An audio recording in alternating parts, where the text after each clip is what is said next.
Este es un mensaje del pastor John MacArthur, traducido y predicado en español para el mundo de habla hispana. Abramos nuestras Biblias en el libro de Apocalipsis. Estamos comenzando con nuestro estudio en esta noche, examinando las grandes verdades de este libro maravilloso.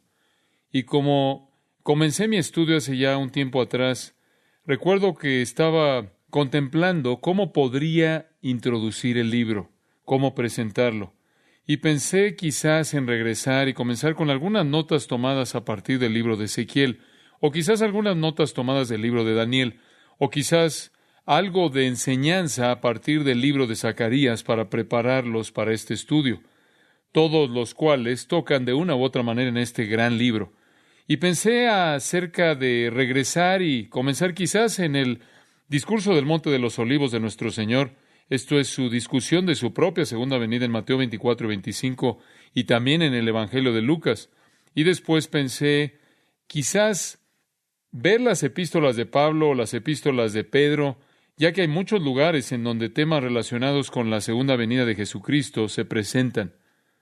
Pero después de toda esa consideración, conforme comencé a leer el primer capítulo, simplemente lo leí, lo releí, medité en el capítulo, me di cuenta que el hecho de que yo inventara o quizás diseñara alguna introducción, aunque fuera una del Antiguo Testamento o una del Nuevo Testamento, de alguna manera sería entrar, por así decirlo, en territorio que Juan ya había reservado para su propia introducción. Y conforme comencé a leer y pensar acerca del principio de este libro, me pareció bastante obvio que los versículos 1 al 3 son de hecho la introducción inspirada por el Espíritu Santo a través de Juan a esta obra monumental. Y me di cuenta de que no necesito introducir este estudio porque Juan ya lo hizo. Y los primeros 3 versículos lo hacen de manera perfecta. Entonces vamos a verlos. Apocalipsis capítulo 1, versículos 1 al 3. La revelación de Jesucristo que Dios le dio para manifestar a sus siervos las cosas que deben suceder pronto. Y la declaró enviándola por medio de su ángel a su siervo Juan, que ha dado testimonio de la palabra de Dios y del testimonio de Jesucristo y de todas las cosas que ha visto. Bienaventurado el que lee y los que oyen las palabras de esta profecía y guardan las cosas en ella escritas, porque el tiempo está cerca. Y después en el versículo 4, él realmente comienza a escribir cuando dice Juan a las 7 iglesias. Pero antes de que esa carta, la cual comienza en el versículo 4, encontramos esta maravillosa introducción en los primeros 3 versículos. Y conforme comencé a estudiar estos 3 versículos, me pareció evidente que todo lo que necesitamos para prepararnos para la experiencia inolvidable y que transformará nuestras vidas conforme entramos a Apocalipsis, se encuentra en estos 3 versículos en algún lugar.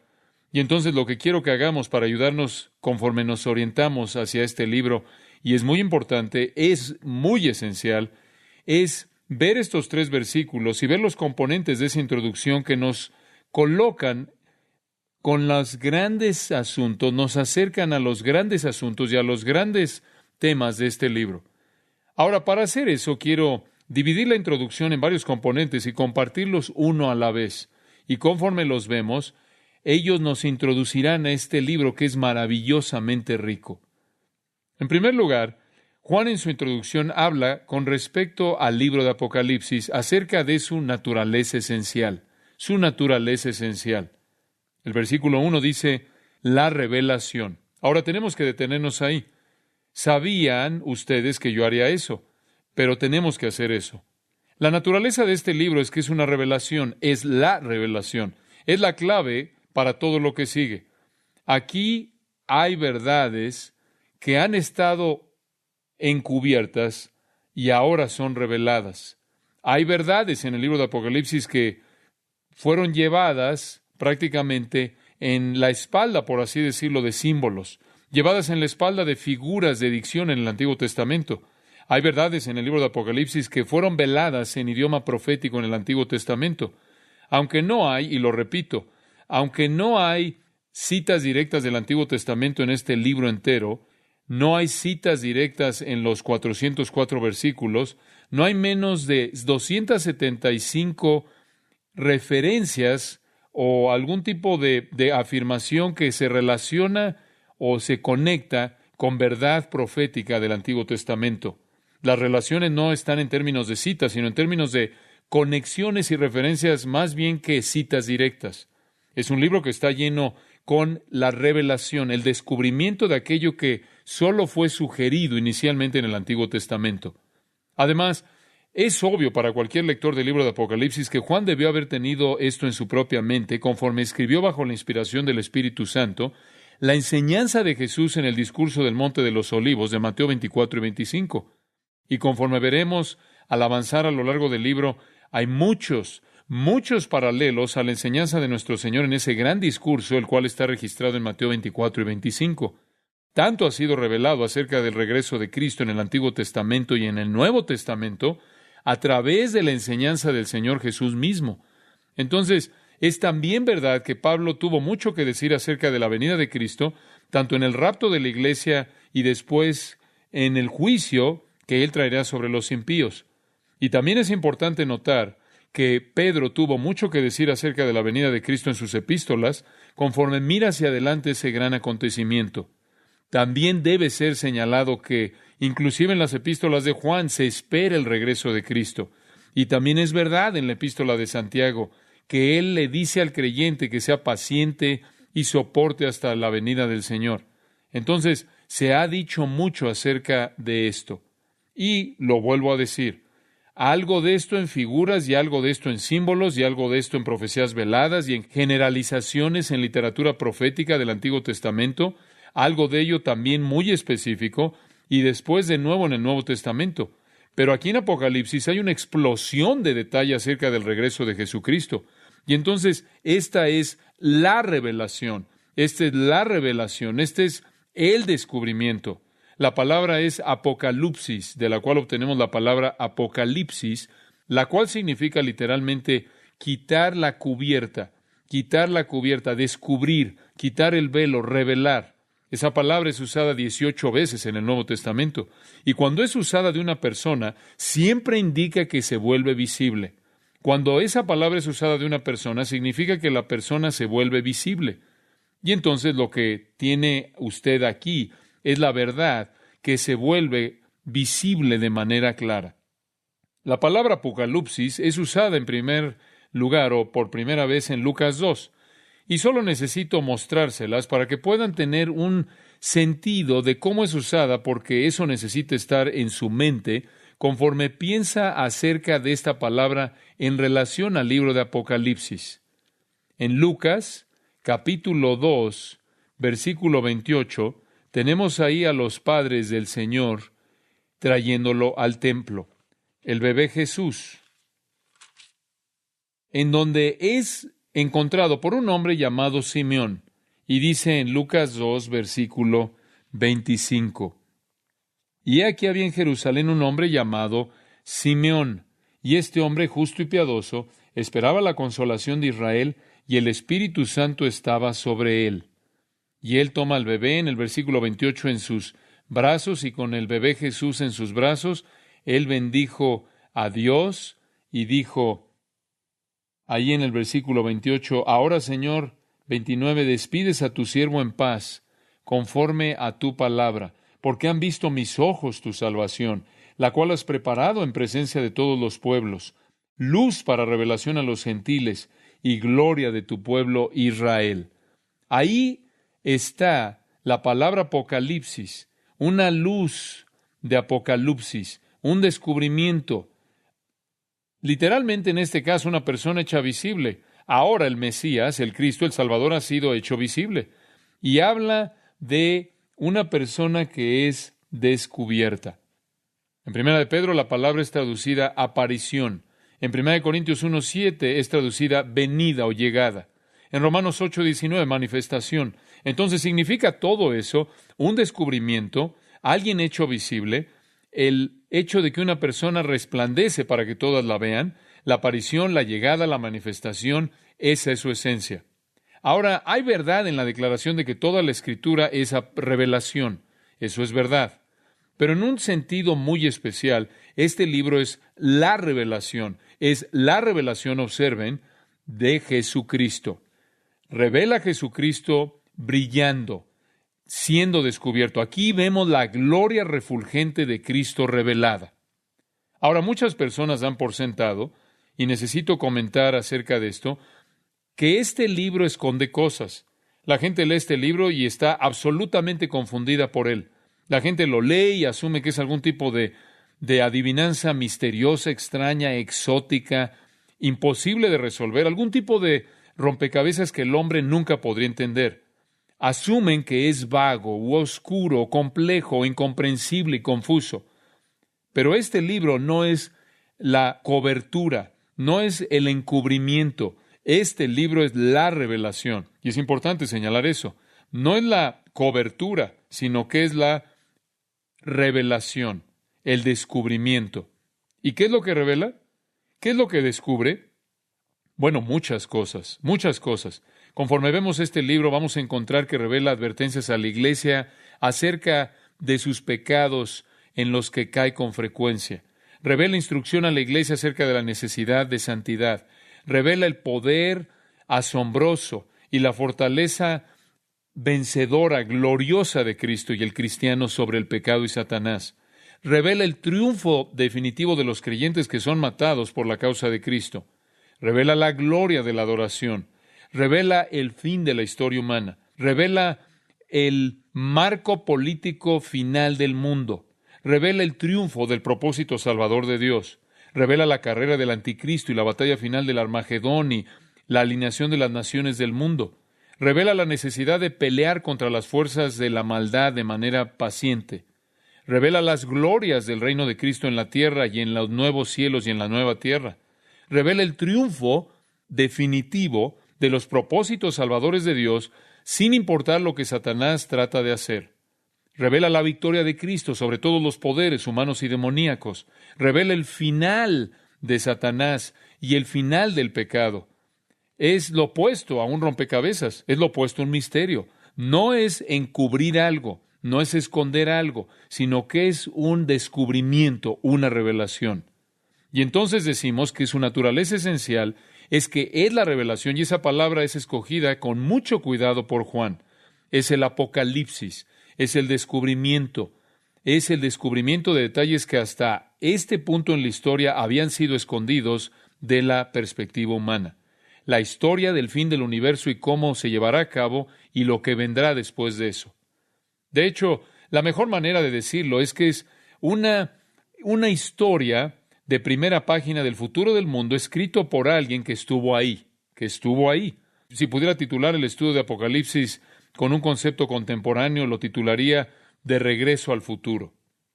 Entonces, esa es su naturaleza esencial, es revelación. El segundo punto que quiero que observen conforme consideramos la introducción de Juan es el siguiente. Es su tema central. Es la revelación de Jesucristo, y me detengo conforme avanzo por esto en cada término, conforme avanzo porque literalmente están llenos de significados.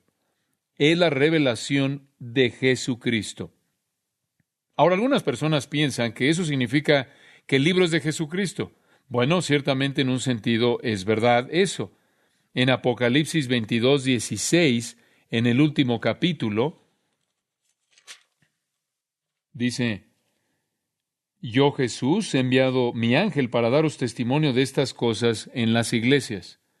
Es verdad que esta revelación viene de Dios y ciertamente de Jesucristo, pero no es mejor entender la afirmación de Juan en ese sentido. No es tanto la revelación de parte de Jesucristo como lo es la revelación acerca de Jesucristo. Es Cristo quien es descubierto aquí. Realmente no toma mucho tiempo. De hecho, tan pronto como entras en los versículos 4, 5 y 6, Cristo comienza a ser descubierto. Y después entras al 7 y al 8 y lo ves en toda su gloria refulgente. Y después lo encuentras en el capítulo 2 y 3 conforme hace un escrutinio de su iglesia.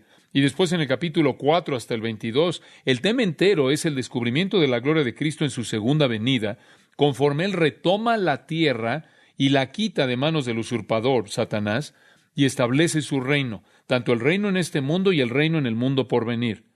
Es Cristo quien lo descubrió, es Cristo quien es manifiesto, es Cristo quien es descubierto, Es Cristo presentado en gloria, Cristo presentado en majestad.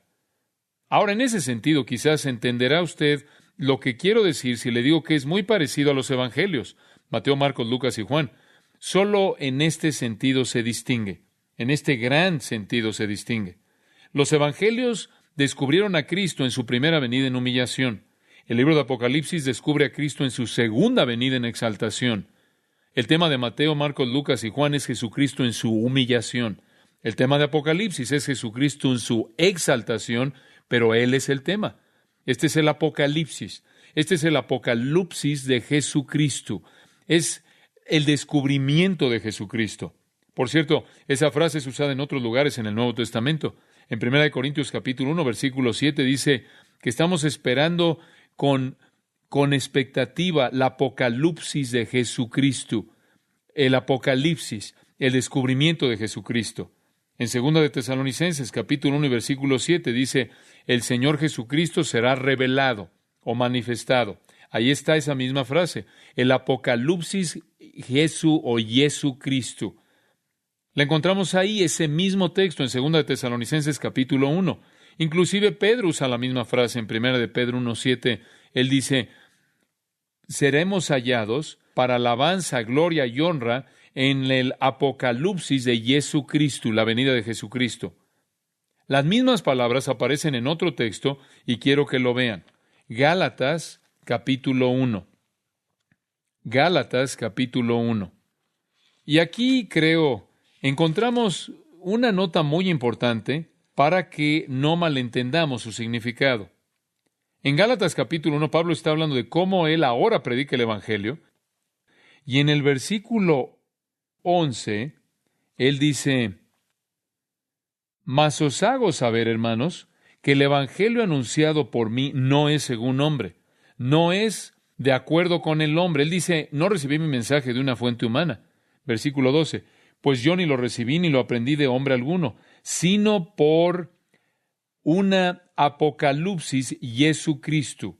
Y él quiere decir aquí no una revelación de Cristo, sino una revelación de Jesucristo. En otras palabras, recibí mi evangelio cuando Dios me entregó la verdad acerca de Cristo.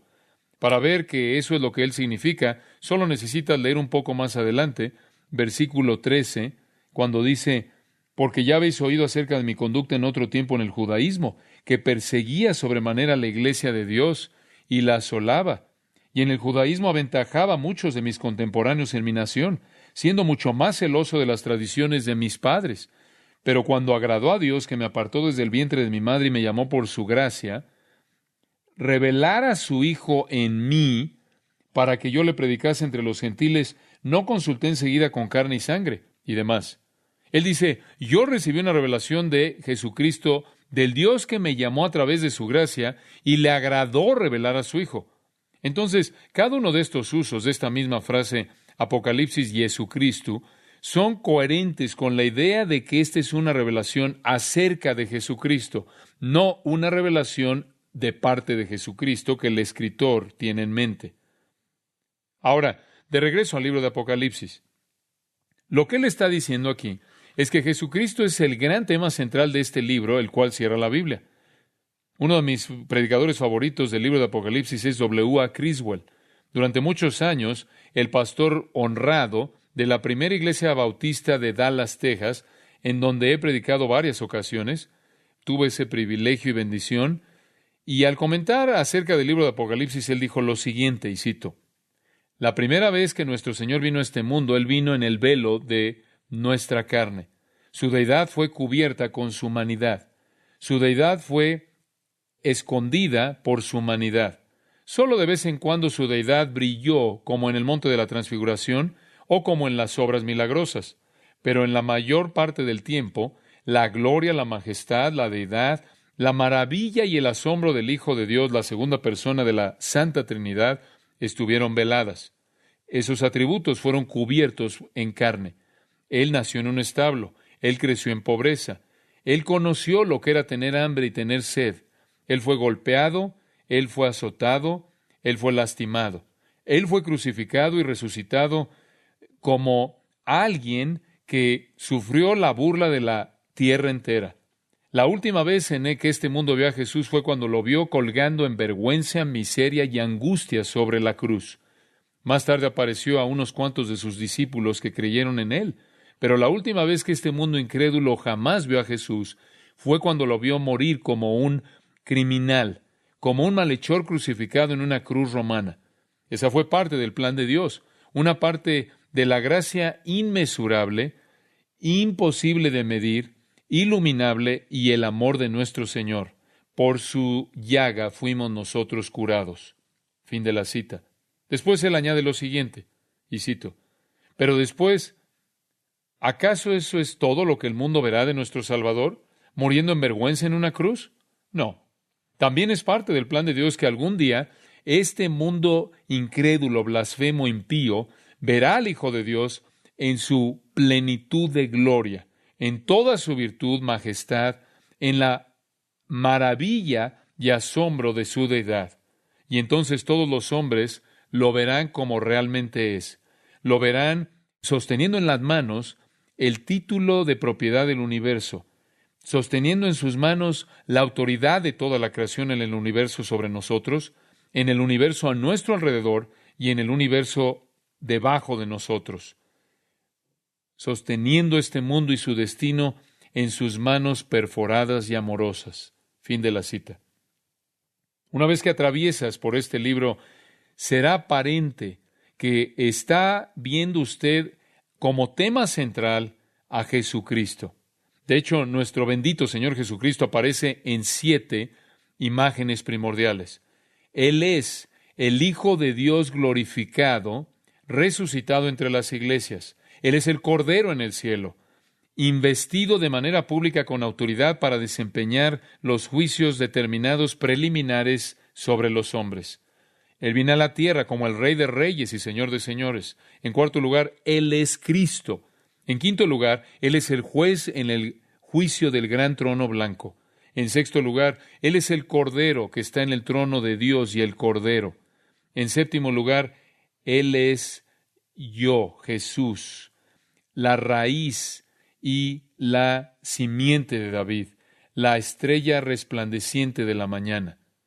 Y no sea que piense usted que solo hay 7 veces en este libro en las que se habla de Jesús. Le voy a dar una lista de los otros títulos que él lleva.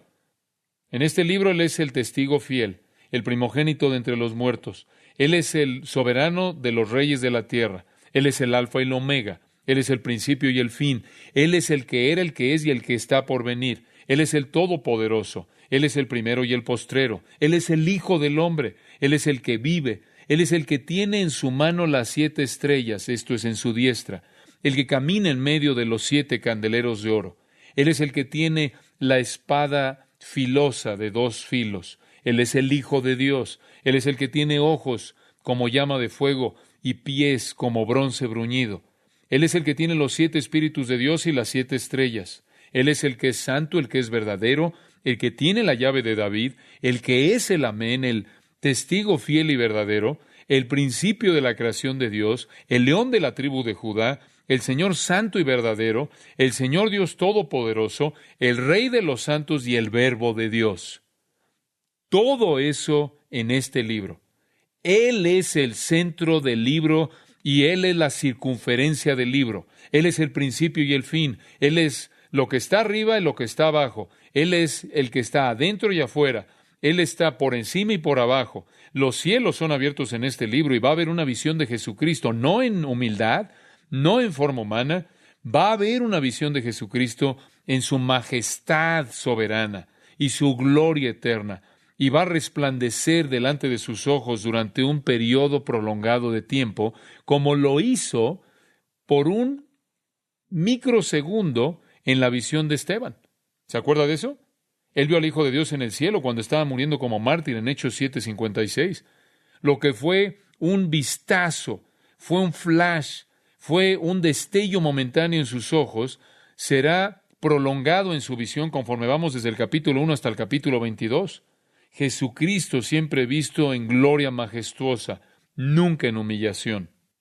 La naturaleza esencial del libro es un descubrimiento de cosas que hasta este punto no eran conocidas, detalles del final del universo y la venida de Cristo.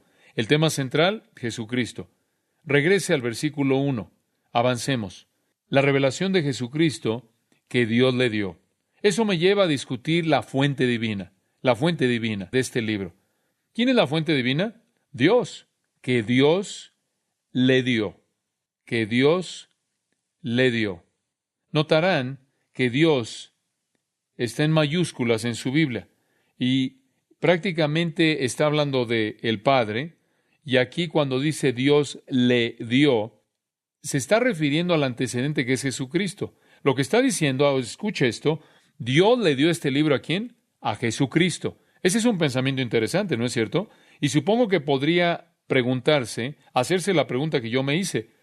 ¿Qué es lo que Cristo necesita que Dios le dé? Bueno, han habido algunas sugerencias interesantes acerca de eso. Algunas personas dicen, bueno, regresemos a Marcos 13:32. No tiene que pasar ahí usted. Lo va a recordar tan pronto como lo lea.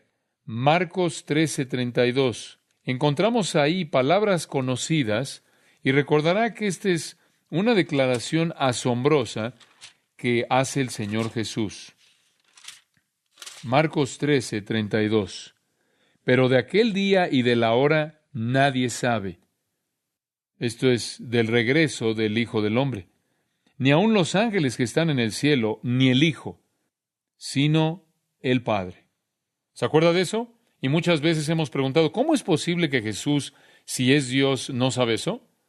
¿Cómo es posible que Él no conoce el tiempo de su regreso? Los ángeles no saben, Él dijo, y yo no sé, solo el Padre sabe.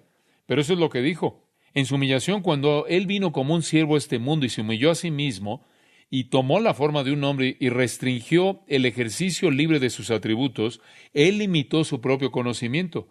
Y cuando Él dijo no sé, eso es exactamente lo que quiso decir. Algunas personas han sugerido entonces que la razón por la que dice aquí la revelación de Jesucristo que Dios le dio fue para darle la información que hasta este punto Él no conocía. En otras palabras, Dios está diciendo, ahora te voy a decir lo que hasta este punto no sabías. En tu condescensión autolimitada no conocías el día ni la hora, pero en este libro te voy a dar los detalles del fin. Esa es una observación interesante, pero los hechos son que este libro ni siquiera nos dice el día ni la hora exactos.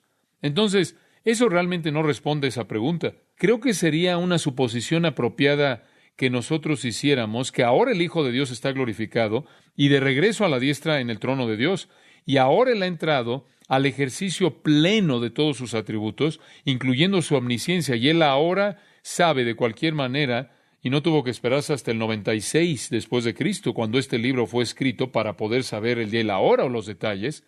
Entonces, ¿en qué sentido es este libro dado a Cristo? En otro sentido, en un sentido maravilloso, Dios hizo una promesa de exaltar a Jesucristo.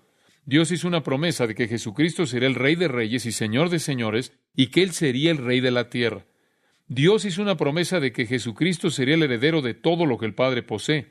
Y debido a que Jesús se humilló a sí mismo, y debido a que Él se volvió carne, y debido a que Él sirvió al Padre de manera obediente, perfecta, debido a que Él sufrió y debido a que Él murió, Dios le ha dado esta gran revelación de la gloria que está por venir. No está el tiempo de su venida aquí. Eso no es lo que le está dando. Le está dando el descubrimiento completo de lo que sucederá en su glorificación cuando Él regrese. Esta es su recompensa por un servicio tan perfecto, humilde, fiel y santo.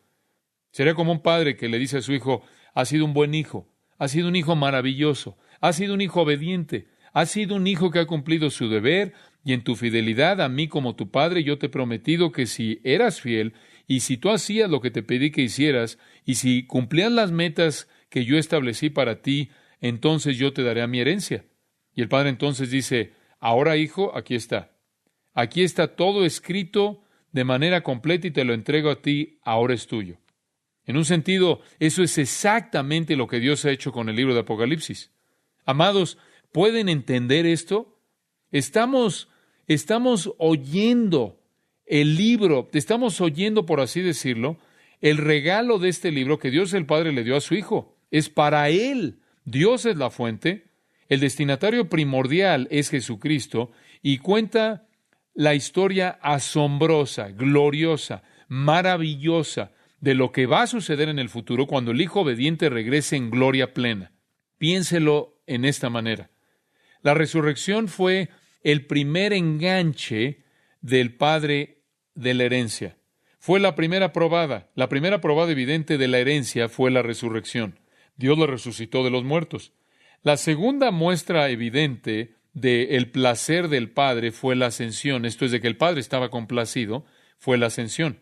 Él lo llevó al cielo y lo sentó, ¿en dónde? A su diestra. La tercera muestra de que el Padre estaba complacido con la obediencia del Hijo fue que envió al Espíritu Santo, porque el Espíritu fue enviado para morar en la iglesia, la cual Cristo redimió y amó. Y aquí está la última muestra. Este regalo de este libro que bosqueja a detalle la gloria venidera de Jesucristo, de tal manera que Él no solo viva en una anticipación plena, esperando lo que está por venir, sino que también todos los que lo aman puedan disfrutar conociendo todo lo que está por venir, con el propósito de que podamos alabarlo y glorificarlo y honrarlo en espera de esto. Creo que podríamos resumir toda esa discusión con las palabras de Filipenses capítulo 2, cuando dice ahí Pablo, siendo en forma de Dios, no estimó el ser igual a Dios como cosa a que aferrarse, sino que se despojó a sí mismo, tomando forma de siervo hecho semejante a los hombres, y estando en la condición de hombre, se humilló a sí mismo, haciéndose obediente hasta la muerte y muerte de cruz. Ahí está su humillación. Y después, inmediatamente en el versículo 9, por lo cual Dios también le exaltó hasta lo sumo y le dio un nombre que es sobre todo nombre. Por cierto, ese es el nombre Señor. Para que en el nombre de Jesús se doble toda rodilla de los que están en los cielos y en la tierra y debajo de la tierra, y toda lengua confiese que Jesucristo es el Señor, para gloria de Dios Padre. Esos últimos 3 versículos, 9, 10 y 11, son presentados a detalle en el libro de Apocalipsis. Tú fuiste fiel en tu humillación, y yo seré fiel en cumplir mi promesa en tu glorificación. La naturaleza esencial de este libro es la revelación, el descubrimiento.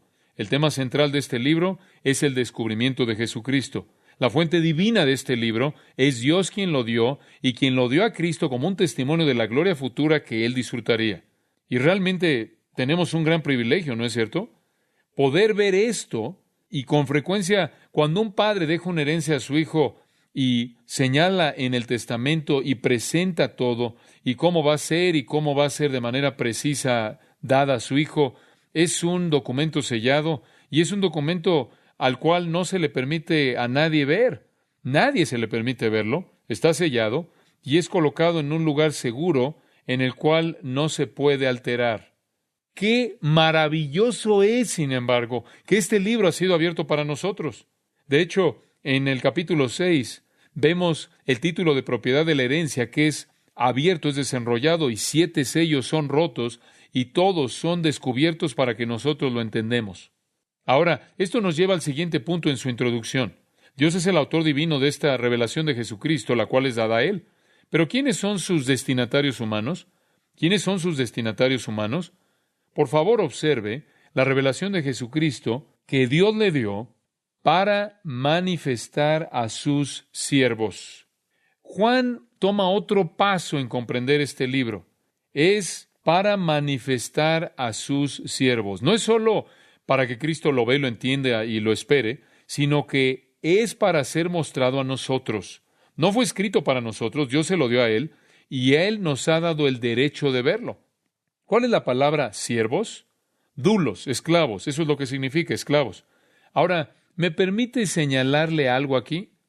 Hay una razón clara por la que los no cristianos concluyen que este libro es incomprensible. Nunca se tuvo la intención de que ellos fueran los destinatarios, ¿no es cierto? Debía ser mostrado a personas que son los esclavos dispuestos de Cristo. Si Él no es su Señor, no se espera que usted lo comprenda. Ahora, los dulos o los siervos es diferente, digamos, que los uperetes, o diferentes que los diaconía, los hombres. Habían 6 palabras griegas diferentes para siervos. Este era un esclavo único. Cuando decimos siervo aquí, dulos, estamos hablando de un esclavo que servía por amor y devoción. Remontándonos al Antiguo Testamento, los judíos tenían una costumbre. Si un siervo decía, mira, yo te amo, y le decía eso a su amo, yo te amo, quiero servirte. No quiero servirte por deber, no quiero servirte por temor, quiero servirte por amor. Yo te sirvo por amor, quiero ser tu siervo de por vida, por amor a ti. El amo entonces tomaba ese siervo y lo llevaba ahí al marco de una puerta donde había un marco de madera, y él jalaba su oído y lo empujaba contra la puerta, y lo que hacía era que perforaba el lóbulo del oído y colocaba ahí una lesna. Y lo que hacía era que le hacía un hoyo en su oído. Su oído más bien entonces tenía un agujero, el oído entonces había sido perforado y tenía ese hoyo, y cualquier esclavo que tenía un agujero en su oído estaba diciendo: yo sirvo por amor, no por deber. Yo soy un esclavo. Yo estoy ligado de manera voluntaria a mi amo. Y es solo ese tipo de personas que van a entender este libro. Nunca deja de impresionarme cuando leo la literatura teológica liberal acerca del libro de Apocalipsis. Es absurda. Si usted toma un libro liberal acerca de Apocalipsis, va a encontrar uno en una biblioteca. No lo saque, solo véalo rápidamente, no vale la pena el esfuerzo. Pero se dará cuenta que están perdidos sin esperanza alguna en un laberinto del cual no pueden salir. ¿Por qué? Porque el hombre natural no percibe las cosas que son del Espíritu de Dios, porque para él son locura, y no las puede entender porque se han de discernir espiritualmente. Para el incrédulo, para el hipócrita en la iglesia, el libro es un caos, el libro es confusión. Pero para el esclavo voluntario, dispuesto, amoroso de Jesucristo, es un descubrimiento que hace que las cosas sean muy claras. Y entonces, tengo que decirle desde el principio, si usted no es cristiano, estas verdades están cerradas para usted.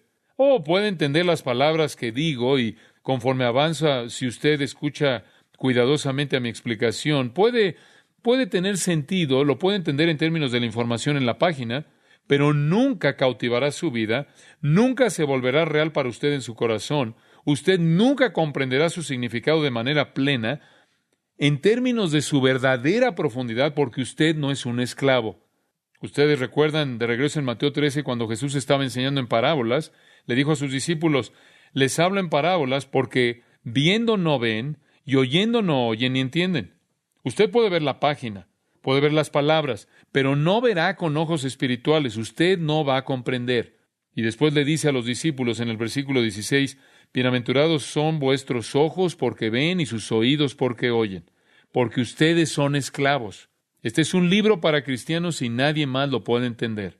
Entonces, la revelación de Jesucristo, de Dios, dada al Hijo, que nos muestra a nosotros. En quinto lugar, y vamos a detenernos en este punto, su identidad profética, su naturaleza profética. Versículo 9:1 de nuevo. La revelación de Jesucristo que Dios le dio para manifestar a sus siervos, y aquí está, las cosas que deben suceder pronto. Su naturaleza profética. Es profecía acerca de cosas que deben suceder pronto. Esa es una frase muy importante. Este libro difiere de todos los demás libros del Nuevo Testamento. Así es. Los evangelios nos cuentan de lo que sucedió, ¿verdad? Jesús vino y vivió y murió y resucitó y ascendió. Y mientras que hay referencias al futuro, el tema de los evangelios es lo que sucedió en el pasado. El libro de los Hechos sigue. ¿De qué trata el libro de los Hechos? Es la historia de la iglesia a partir de la ascensión de Jesucristo hasta la muerte del apóstol Pablo. Eso ya sucedió en el pasado. ¿De qué tratan las epístolas de Pablo y Santiago y Pedro y Juan y Judas y el escritor de Hebreos? Bueno, todas hablan de explicar el significado de la muerte y resurrección de Cristo y su aplicación a la vida de la iglesia. Y entonces toman la historia de los evangelios y los hechos y las colocan en la vida actual de la iglesia y la vida del creyente. Y entonces podríamos decir que los primeros 5 libros del Nuevo Testamento tratan del pasado, y el siguiente grupo de libros, los 21 que siguen, tratan del presente y cómo debemos aplicar las realidades de la obra de Cristo ahora. Y el último libro es acerca del futuro. Esto es acerca de cosas que deben suceder pronto. Es un libro constituido de profecía acerca del futuro, y esa es su fascinación. El bosquejo de la consideración futura de este libro está en el versículo 19. Obsérvelo. Este es el bosquejo del libro entero. A Juan se le dice: escribe. Y esto es lo que vas a escribir: las cosas que has visto, las cosas que son, y las cosas que han de ser después de estas. 3 cosas: las cosas que has visto, pasado; las cosas que son, presente; las cosas que han de ser después de estas. Ese es un bosquejo del libro. El capítulo 1 es lo que Juan vio. Capítulos 2 y 3 es lo que es. Y los capítulos 4 al 22 son las cosas que van a suceder después de estas, que van a ser después de estas. Entonces, la profecía comienza en el capítulo 4 y se extiende hasta el capítulo 22. Entonces, este es un libro de profecía. Este es un libro profético, en el sentido futuro de la profecía. Es literatura profética. Y necesito mencionarle una observación muy importante. En toda la literatura profética hay un énfasis doble. ¿Muy bien? Siempre hay un énfasis doble, de dos facetas. Hay una gloria futura venidera para Cristo en la cual los santos participarán, pero siempre está ese otro aspecto de juicio futuro venidero en los impíos. Entonces, conforme avanzamos a lo largo de esto y decimos que Jesucristo es el tema y la gloria futura y es el énfasis primordial, también veremos a lo largo de esto, junto con el descubrimiento futuro de la gloria de Cristo, la destrucción del pecado, Satanás, demonios y pecadores.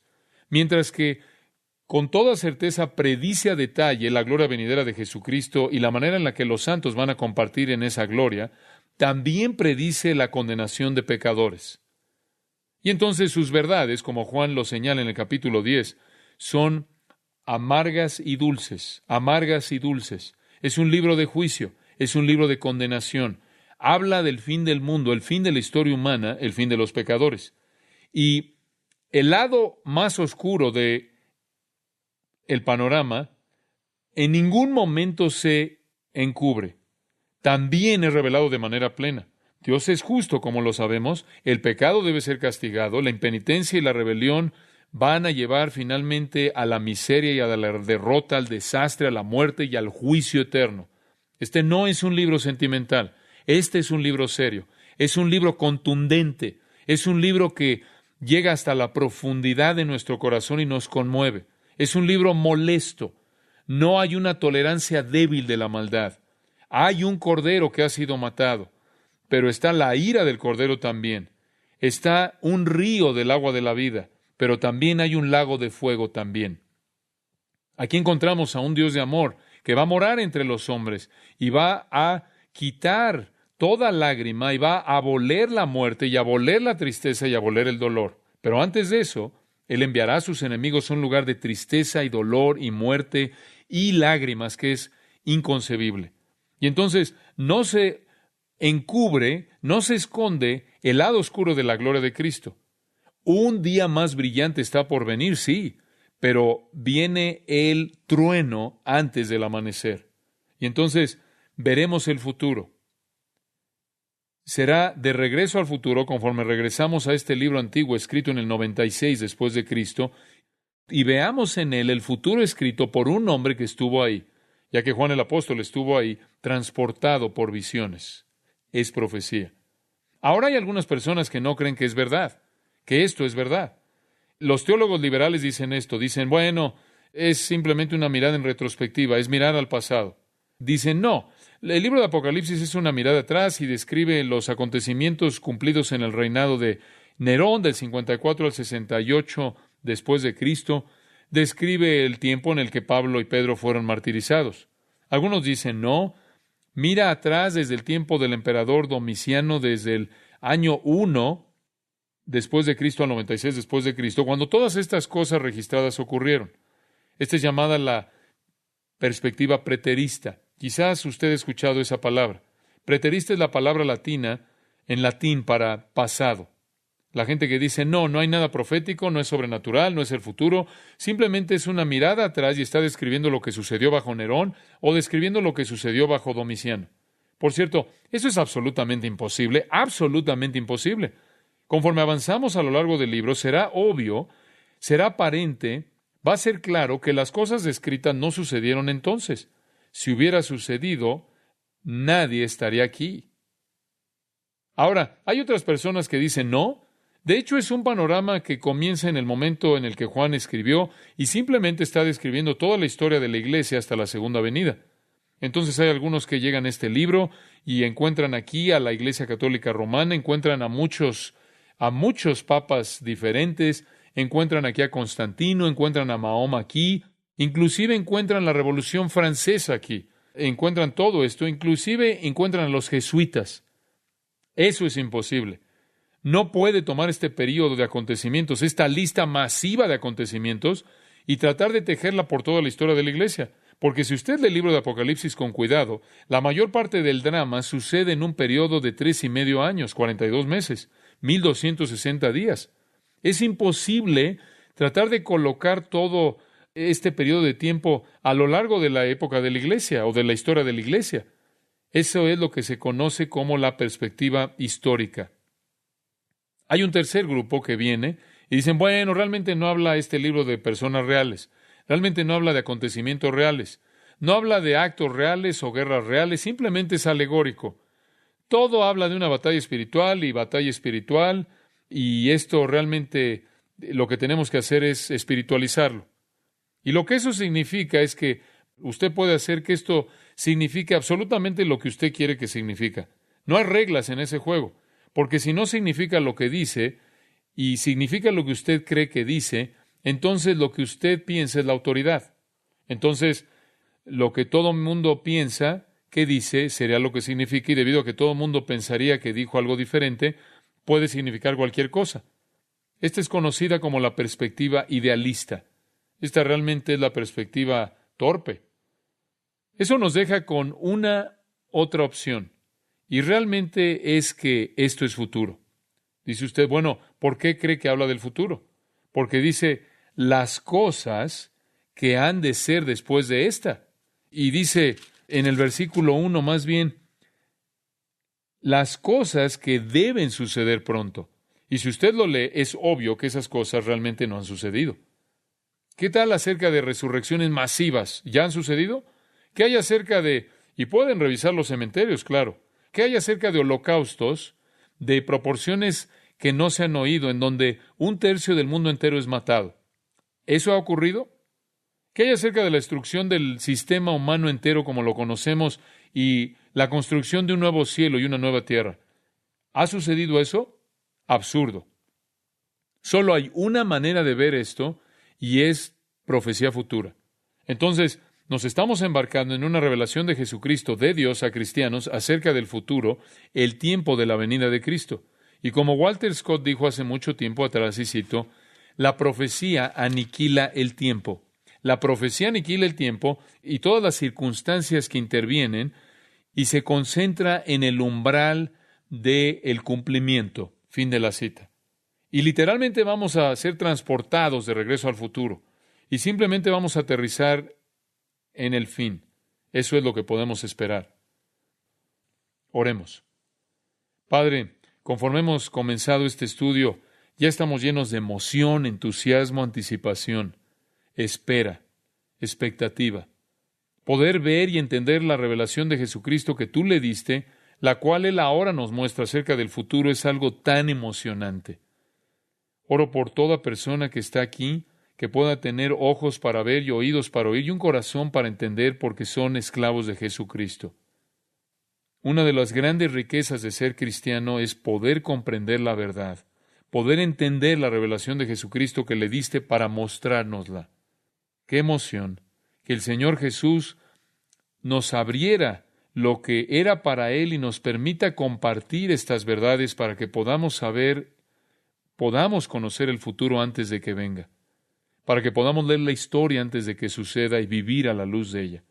Gracias, Señor, por este gran descubrimiento y que nos enriquezca más allá de nuestras expectativas más grandes para que podamos servirte con mayor fidelidad hasta que venga Jesús, y lo pedimos en su precioso nombre. Amén.